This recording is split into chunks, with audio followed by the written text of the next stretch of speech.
That's right, we're live. Orange and blue today. Cecil, Lammey, Andrew Mason, Vic Fangio? Yeah. Blast Okay, yeah. from the past. But Yes. not exactly, though. First of all, his defenses are still very relevant, and the fact that he's here in New Orleans at Super Bowl week is evidence of that. But let's not forget that good old Uncle could have been a part of the Broncos again. Yes. Yes. Could have been a part of the Broncos, and it could have been, well, maybe better. We're here to talk about it today. Andrew Mason live at the Super Bowl. Cecil Lammey here to talk about Vic Fangio and the conversation around Vic, Mace. You had talked to him at Media Night, always kind of honestly, Media Night's kind of a clown show. But Terrible. You're there for serious Terrible questions. Terrible event, but you're there for serious questions and an interesting conversation with Vic Fangio, especially when talking about his Denver Broncos days. Yeah, because it was funny. There was myself and Mark Kislow of the Denver Gazette. And when Vic saw us, he sort of knew what was coming, what he was in for. A little bit of a reflection on times past. And that's pretty typical. If you're a coordinator and you get back to the Super Bowl and you were a head coach somewhere else in the past, and of course, media from all around the country descending here upon New Orleans, you're going to get those questions. It's part and parcel of it. But with Vic Fangio, it wasn't just questions about Denver and what he learned from that, or facing Patrick Mahomes twice a year like he did as Broncos defensive coordinator. He could have been Sean Payton's defensive coordinator. Of course, again, facing Patrick Mahomes as a head coach in Denver, but also the defensive coordinator effectively when he was in Denver. But Vic had the chance to come back and was, in fact, of course, Sean Payton's first choice to be defensive coordinator when Sean Payton got the job 2 years ago. Yeah, first choice, and interesting to hear him reflect on that because I think in just one sentence, Mace, he revealed some things. Like, that was our plan, I believe was the quote. So we should play that and then see and react to that with Vic Fangio in terms of he said some interesting things because of going back and thinking about, yeah, Fangio was going to be the guy. And then he chose something else. So we should play the clip, Mace, and then we can react to that. Let's play the clip. In fact, that's what I was trying to do, but I hit the wrong thing on my mouse, and that's why I left. I mean, this show is a challenge today. Let's just put it that way, but we're going to make it work. But here's good old Uncle Vic Fangio talking about the offer he got from Sean Payton, which proved to be an offer that he could refuse. Yeah, well, that was our plan. We were going to do that. But at the time, I thought it was too early to go back. Emotionally or how so? Why did Not emotion. I just think, I don't think anybody would have been ready for it at that point. You know, it would have been a unnecessary story angle for too many people. Too many people. Unnecessary story angle. Is he talking about us? He's talking about us because if he comes back, then it's like, okay, Vic Fangio focused on being a head coach again. I mean, some would say that, Mace. We just talk ball. Yeah. And honestly, that defense with Sean Payton's offense, and he says that we were going to do that. That was our plan. Yeah, they're friends. That's how Vic Fangio characterized his relationship with Sean Payton as a friendship. Wow. I think it's a friend, even though they haven't worked together, of course, directly. There's a lot of mutual respect there between Sean Payton and Vic Fangio. Certainly, Sean Payton respects Vic's defensive acumen, his tactics.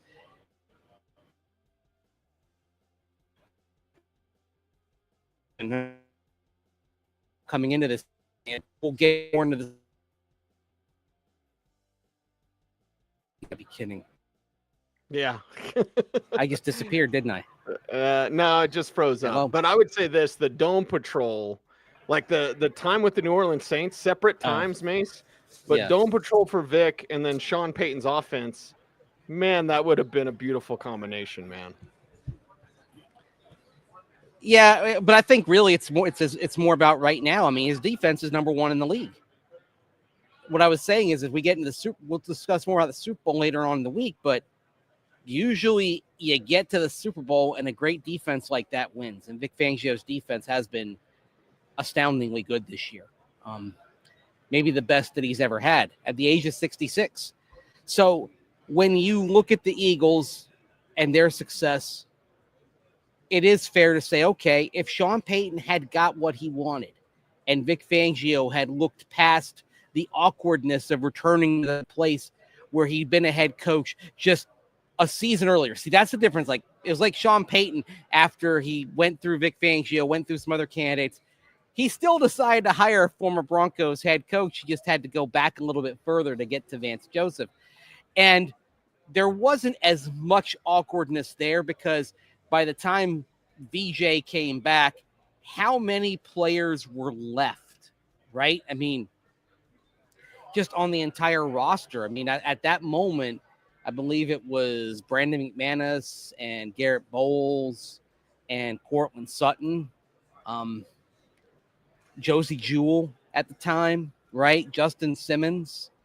Only a handful of guys, and I believe only 2 starters on the defensive side remained at that point.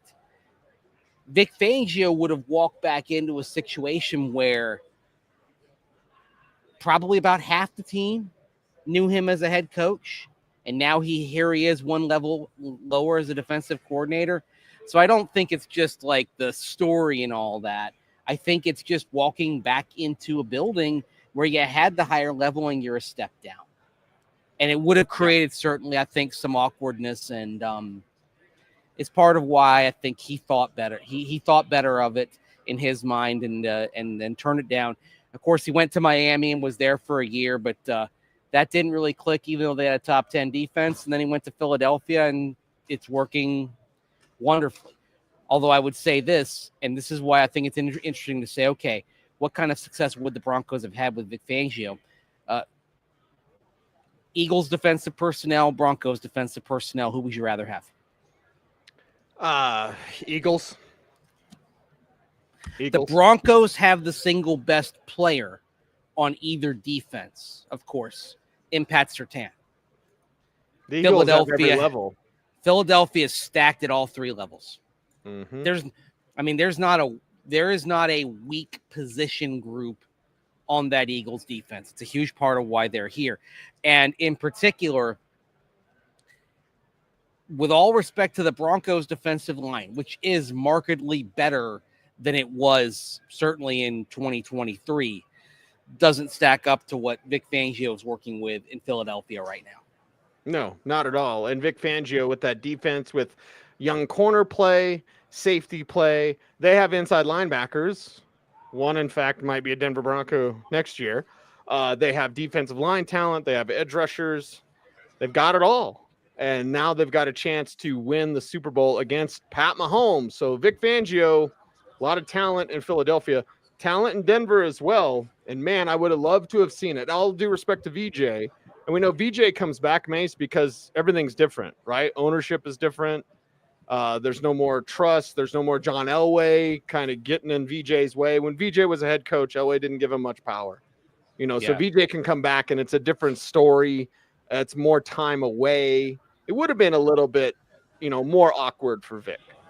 Now, first of all, I want you to tell me which inside linebacker are you referring to being a Bronco, potentially? Zach Bonner and Nakobe Dean. Which one do you want? Well, Bond's here's the one that most people talk about. That most people talk about, but it was interesting, the line of questioning toward Vic Fangio about Zach Bond was, okay, the Saints weren't using him in the way that the Eagles used him. Like, he was very much a value pickup for Philadelphia. He only started 13 games over 4 seasons with the Saints.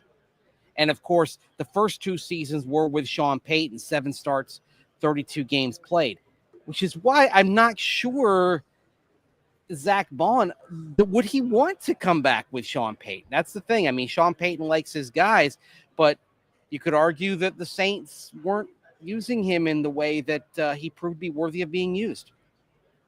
Maybe the defensive A.T. Perry. Have another chance at it and use him the right way. Yeah, maybe. You know? And Vic Fangio showing that he can play. He can play. Yeah. And let's talk about the inside linebackers in this game, Mace, before we get back to the Fangio thing. You want Bond or you want Bolton?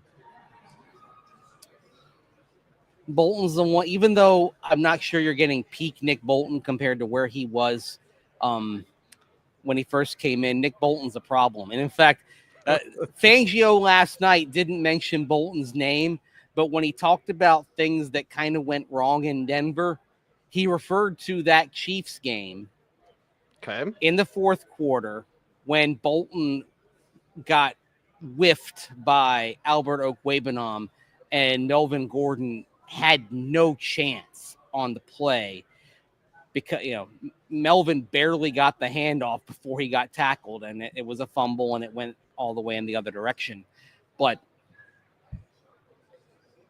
Nick Bolton's still pre-dadgum good. Nick Bolton would help the Broncos right now, and I think he'd an immediate boost. So I'm a little more partial to Nick Bolton if they're going to bring in an inside linebacker, and it would not surprise me at all to see them try to weaken their opponent and to get some of that Kansas City intel in there as well. Yeah, I could see that as well. And I would have a preference for Bolton there too, even though some people around Kansas City say he can't run anymore. Well, he's still an upgrade over what the Broncos would have based on what we saw last year. Some people don't like hearing about A.T. Perry. They'll be all right. It's the greatest comeback of all time. Like, I don't like that. Well, you'll be okay. I need to think more of that in those terms. Yeah. It'll be fine. Watch. Well, we're gonna. You want to say watch another show? Well, we're gonna tell you what's happening with this team. You know what I mean? Yeah. If you want the generic fluff, then that's out there. If you want to know some people behind the scenes, and sometimes they don't work out. Sometimes there are Lucas Krolls. You know what I mean? Like that. We've seen it a million times, Mace. You and I cover this league for a couple of decades each. I mean, seriously, we have about 50 years of experience between the two of us. Yeah. Because we're old. Me older than you. Yeah. Oh, gosh. The offseason of A.T. Perry. Yes. We'll watch it with great interest. Yes. And there's some Cooper Kupp talk. We'll get into that, I think, later on this week. I'm not I'm only on board the Cooper Kupp train if you get him for 1 year, $8 million. He's on the books for 20. Value contract. Yeah. Like that, not at that price, not costing you a draft pick. Move on. You know what? The focus should be on developing the next Cooper Kupp. The focus should be on the next generation. Don't look behind, look ahead. That's where you're going. And also and this is where George Payton, I think, can balance out Sean Payton. And this is where, Greg Penner will sometimes have to step in and kind of, break a tie perhaps. But I think George Payton can curb some of Sean Payton's instincts and be more prudent. And the other thing we know about Greg Penner there at the top above those guys is Greg Penner believes in draft and develop. That offseason 2 years ago was made very clear to me from people within the Broncos organization that was a one-shot deal, big spending in free agency because they lacked draft capital and the roster needs some immediate work. But that was not going to be the annual plan. The annual plan is to be a draft and develop team. And I think that's one reason why Greg Penner likes George Payton as much as he does. Yeah, George does a good job. And Mace, we'll get into this conversation since you opened up that can of worms. Yeah. You're going to see less talent next year because you have such a you still have COVID leftovers. Yes. You still have those players left over. Ja'Cory Krosky-Merritt, we talked about. Like, would he play one game in Arizona because of New Mexico State, the transfer rules, the COVID and all this? Like, you have this very thick class. For all the people like saying, trade away your draft picks, I'm like, no, not this year. Because next year's class, your fifth rounders will be undrafted graded players. This year, your fifth rounders are probably graded as third rounders. This class is very deep. Yeah, remember the 2021 draft, which the Broncos still did very well in, but that was a relatively thin draft because almost everyone went back for their extra year because of COVID. Well, this year is the opposite, but it's the end of that. Yes. So you're going to see an adjustment. After this year, I think it's going to be a couple of years where the draft class fades a little bit, and then I think it gets back to normal around 2027. By the way, Uncle Charlie, correct. It was Melvin Ingram with the hit. It was Nick Bolton with the fumble recovery. I forgot that Melvin Ingram was a Chief ever so briefly. Yes, ever so for a while.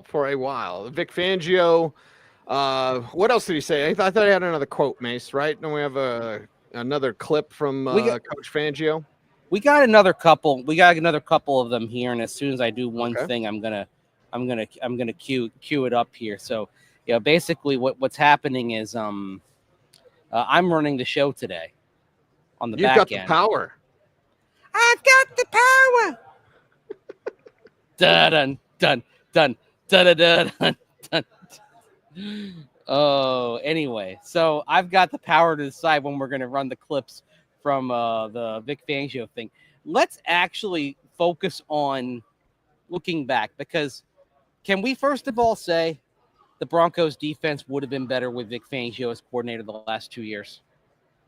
Yes, and I would say going forward, because Chip Kelly thing's going to be a problem. That's another offseason conversation. Get as offended as you like. But even with a bad quarterback or an average quarterback or a rookie quarterback, Chip Kelly can make the Raiders offense something to contend with. Yeah, and he's not the head coach. Pete Carroll's the head coach. He's the head coach. He certainly had a lot of things.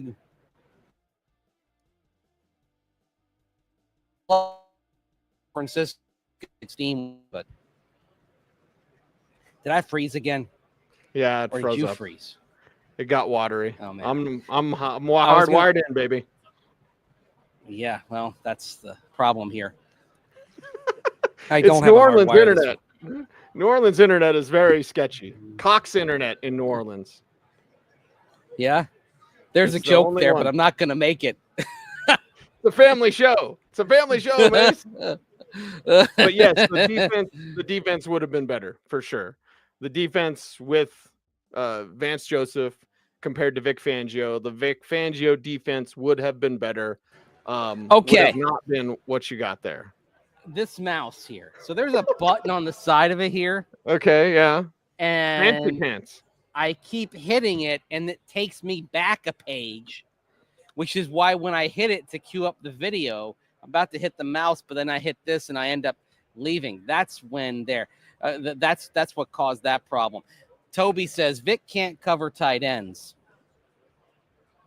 They've struggled to cover tight ends at times the last 2 years as well. So I don't think the funny thing is, Cecil, I don't think it would make a difference as far as the Broncos' overall arc. I think they would have missed the playoffs in 23. I think they would have made the playoffs in 24. The question, though, is would the Broncos have been a bit better in 23, which might have put them out of position for Bo Nix? Might they have won another game with Vic Fangio? Because remember, that defense started the season terribly. I don't think it would have started that bad with Vic Fangio. And thus, I don't think the Broncos would have dug themselves an 0-3 hole. They might have been 2-2 at the end of September. Miami wouldn't have dropped 70 on them. Right. Or even, dare I say, they might have been 3-1. If they win those two games, close losses to Las Vegas and Washington, how does that change everything? Aren't we still stuck with Russell Wilson if Vic Fangio's the defensive coordinator? Ugh. Oh, my gosh. Now, that's a rabbit hole. Yes, for a later date. Yeah. Lil Kodak says, this is such a bad argument. Two very different personnel groups. Vance is only going to be better with this group next year. Okay. How much better? And it wasn't getting better at the end of the season. If anything, like the thing that concerns me going into 2025 is that the defense was on the downslide. Now, there are things that you can do personnel-wise to hopefully help prevent being gashed against the run. And that's why I think we talk about inside linebackers so much, because they were being attacked at the core of the defense. But it wasn't like we're not talking about where the defense was at the end of November. We're talking about where it was at the end of the season. It was certainly going in the wrong direction there in the last month. Yeah.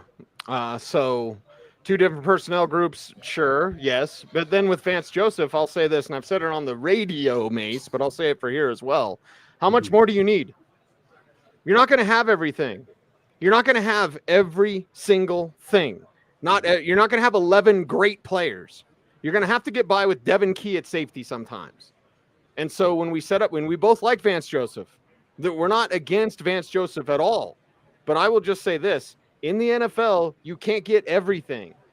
So how much better can it be? They had a team record of sacks. He'll be better with this group next year? You're telling me they're going to have more sacks? Like, how much better? They got to be better against the run, and that'll probably sacrifice some of their sacks on the season. And again, the offenses that you face, we'll see the Chargers get better. They'll probably add more weapons for Justin Herbert.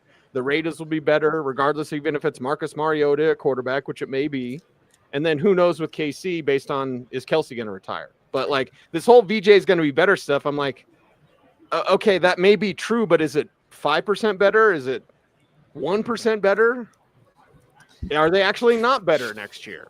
Are they in the same spot but taking a different path there? I think that would actually be reasonably acceptable. Yeah. It's going to look different. You're taking a different spot. And again, I think maybe your sack rate is down, but are you better against the run? I mean, I would say you could, on balance, you could sacrifice 10 sacks over a year to be better against the run and be a better defense. Mm-hmm. If you just want to have a number, 10. Yeah. If you gave up 10 sacks but were better against the run, I think on balance you'd be in better shape. Yep, agreed. So, Javon Holland and Brandon Jones were great together in Miami. But yeah, it was Holland who I think was the one who was very happy that Vic Fangio left Miami last year. So to go back to Vic for a moment, I want to kind of, because we've talked about like what it might have looked like. I think personnel wise, it would have been different for the Broncos. Their free agency would have been different last year than it was the year before, than it was with Vance Joseph. I mean, it's a completely different timeline. But it did come up when he was a head coach here, looking back at the 2021 season. Of course, the Broncos started 3-0. They were 7-6, and then they finished 7-10. And Vic reflected on the end. He said he wasn't surprised at being fired, but he felt like he should have gotten one more year. I don't think so. I mean, not really. You know, there's 3 years. We 7-9 the last year, or 7-10. Right.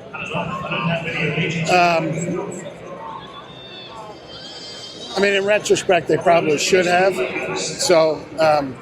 Should have gotten another year, or should have gotten another year. Yeah. But you know, when you don't produce, you could be gone.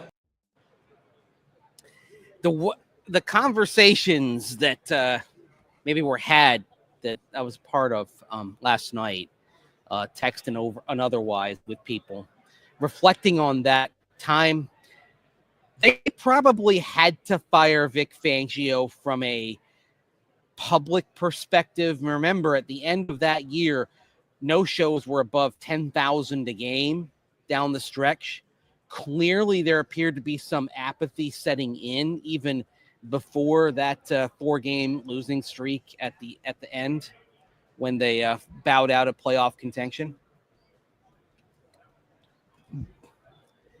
But given the choice that was made with Nathaniel Hackett, you do wonder if they would have been better off with Vic coming back for a 4th year. I mean, the problem is it would have been so hard to sell.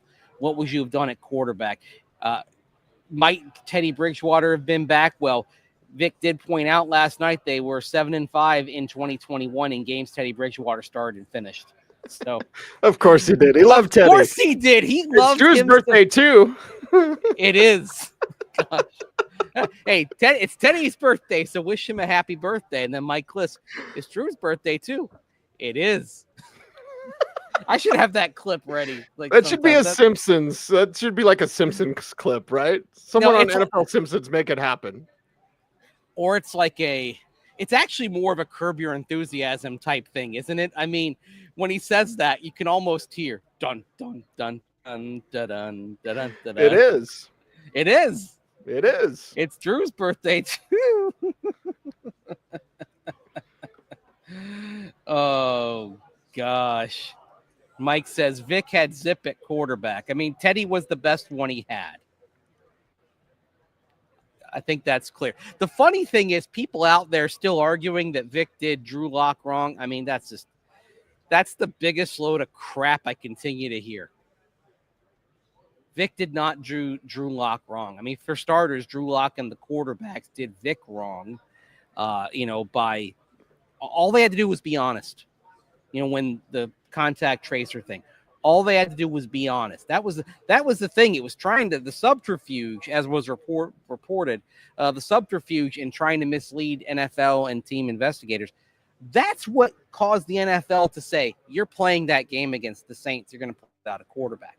If they'd been on the level, they would have almost certainly delayed that game at least a day or two. Sure. To get everyone cleared. So that was on them. If they, the quarterbacks let down the team, I can't blame Vic Fangio as the coach and leader of the team for saying, okay, we got to bring somebody else in. And for, Teddy Bridgewater, he is who he is, not a rifle arm, did better, but it wasn't good enough. 2022 would have been interesting because probably it would have been meant bringing in a quarterback. Would it have been Russell Wilson? I don't know. I don't know if Vic Fangio led Denver would have been on Russ's list. Right. So it would have dropped you into quarterbacks in 2022 draft, 2023 draft. So it was what it was. Would have been interesting times, that's for sure. Hey, Freeman checking in from RVA. My brother is an alum of Douglas Freeman High School in the West End, in Henrico County. He was in that was like the first football games I ever went to were Douglas Freeman High School football games because my brother was in the band and my mom was one of the band boosters. Did he know any West End girls? I guess every girl he dated in high school would have been a West End girl, I suppose. Very true. When that song came out, everyone, even though it was about London, people in RVA went a little crazy over it. Knowing that rookie tight ends take a few years, says Mike, a veteran tight end is a must. Johnson, Gesicki, Conklin, or Andrews. I'm in favor of the 2 and 2, as you and I have discussed, 2 tight ends, 2 running backs out of this draft. But a way you could justify 1 tight end in the draft is having a veteran there as well. Yep. Matt Miller's mock draft on ESPN had him getting Colston Loveland, but Ashton Gente was at 22. Yes.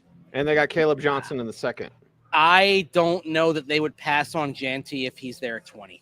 I do not believe they would. I don't believe they would. Even with Colston Loveland, a very productive tight end there, I don't think they would. I do think, and this goes to our draft conversation and the future draft class conversation, they would have a conversation about both. Can we get both? Mm-hmm. Can we sacrifice the future one to get both? I'm not sure that would be the worst thing here. No, I don't think it would be, especially because next year's class isn't going to be as good as this year's class. Yeah. Stock up. Mike says, do we re-sign the quarterbacks or get comp picks and draft a backup?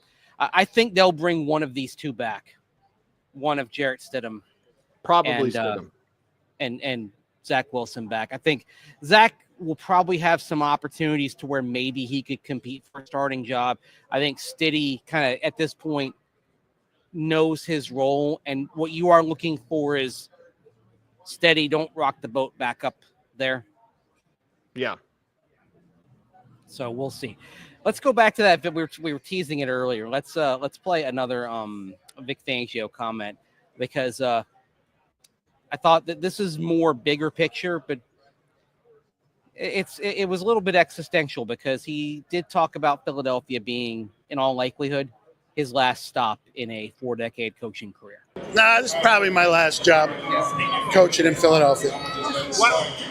Why are you still doing it? I still really like to do it. Right. I think I'm still halfway decent at it.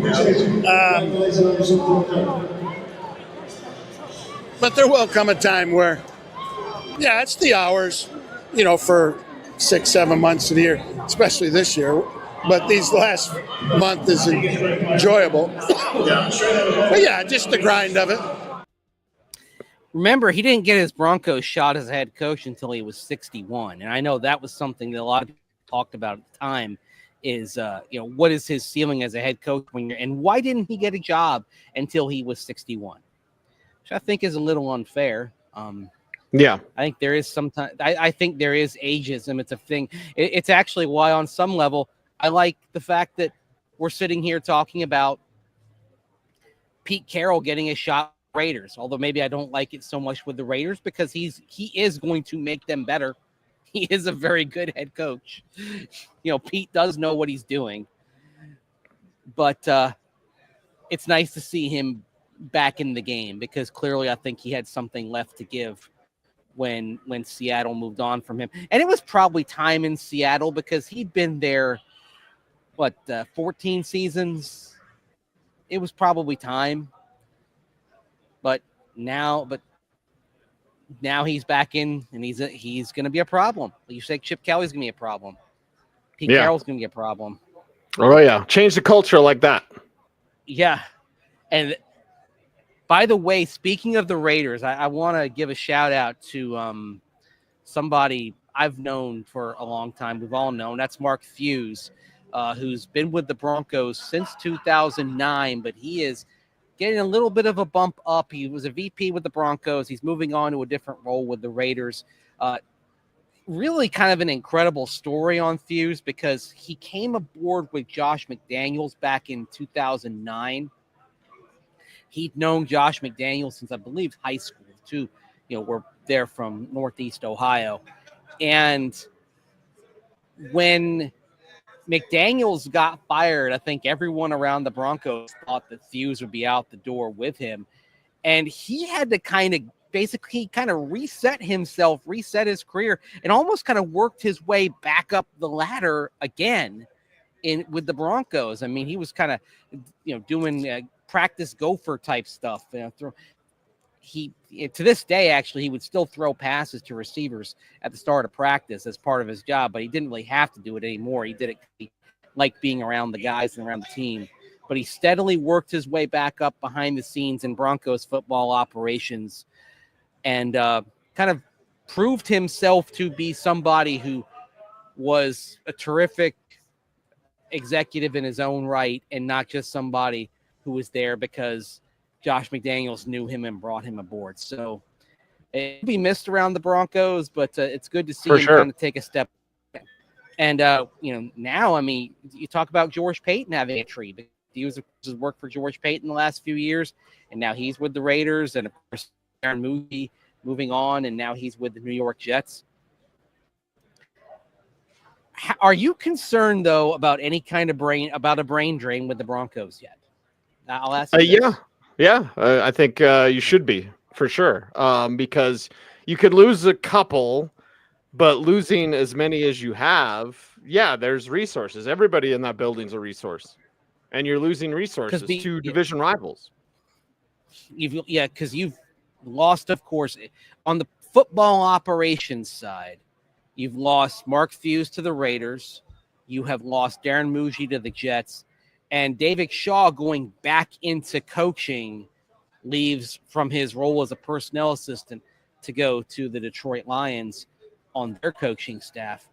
So I actually think the losses of those three football ops wise are going to have a greater impact than what's going on the coaching staff right now. I think the coaching staff is pretty well equipped to absorb what they've lost. I mean, with all respect to Johnny Moe, John Morton going to Detroit to be their offensive coordinator, you did bring in Pete Carmichael last year. And Pete was kind of brought in, and he's an extra guy there. And I think the division of responsibilities is going to sort itself out naturally. You are keeping Davis Webb, it would appear. So, and you are keeping Jim Leonard on the defensive side. And I think there's a lot of significance to those, to the ability to keep those. But on the personnel side, I think now you'll have Cody Rager taking on a bigger role probably with Darren Mushi gone, but I think you're going to have some adjustment going on over there. Maybe it becomes a little more Sean Payton's organization. Maybe you see some others promoted from within, but the Broncos are going to have to adapt there, and hopefully it doesn't affect the draft much. That's the key thing. Yeah, especially this year with that draft coming up. Mace, I got some fires to fight.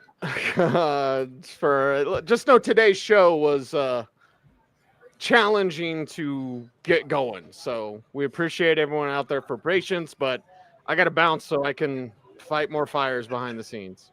Yay, me. All right. Go get your firefighter's hat and a hose and take care of business there. I will do that. Appreciate you. How do people help us out on YouTube, though, Mace? Like, comment, share, subscribe, hit that notification bell. Ding. So that's you. Never miss vid. That's right. He's Andrew Mason. You follow him on all the socials at Mace Denver. I'm at Cecil Lammey saying OBT's BFD. Thanks for watching. Get the thumbnail, please, Mace. Stay tuned and stay frosty, baby.